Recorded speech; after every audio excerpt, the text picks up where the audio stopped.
Cherry season is short and sweet, so make the most of them while you can. Delicious fresh cherries make any dessert more festive, and this one's a real showstopper. First, you want to grease the base and sides of a 20cm springform pan. For the base of the cheesecake, I'm using plain chocolate biscuits and Oreos.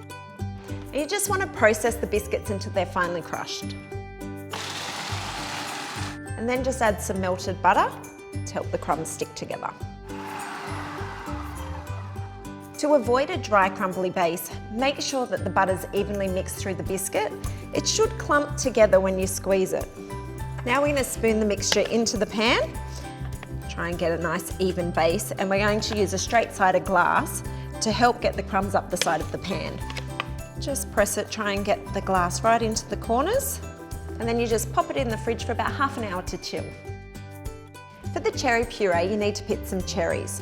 I'm going to show you a great hack if you don't have a cherry pitter using a chopstick. All you have to do is place a hole in the top of the cherry and then turn it over to the base and then push the chopstick through.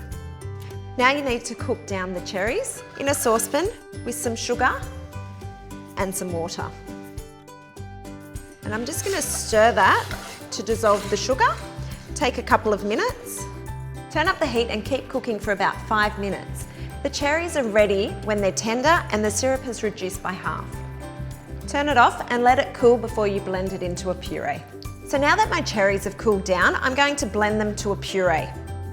Let's preheat the oven to 150 degrees Celsius. Onto the cheesecake filling. Put cream cheese and sugar into the food processor.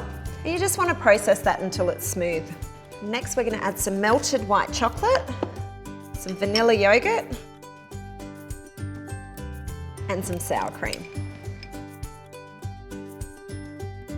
Process until smooth and then add your eggs. And you just want to process it until it's all combined. Now we're going to add half the cherry puree and we're going to process it until it's well combined.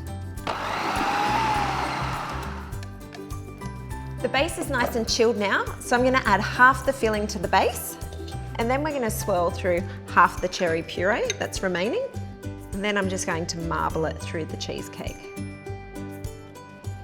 And just repeat with the remaining cheesecake filling and marble with the remaining puree.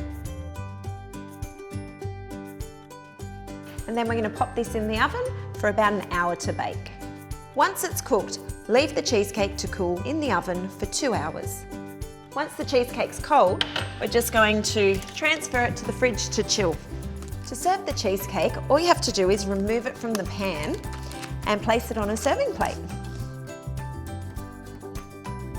And then just top with some fresh cherries. This cherry ripple cheesecake is a great way to use in-season cherries. For more cheesecake inspiration, don't miss our perfect New York cheesecake video here.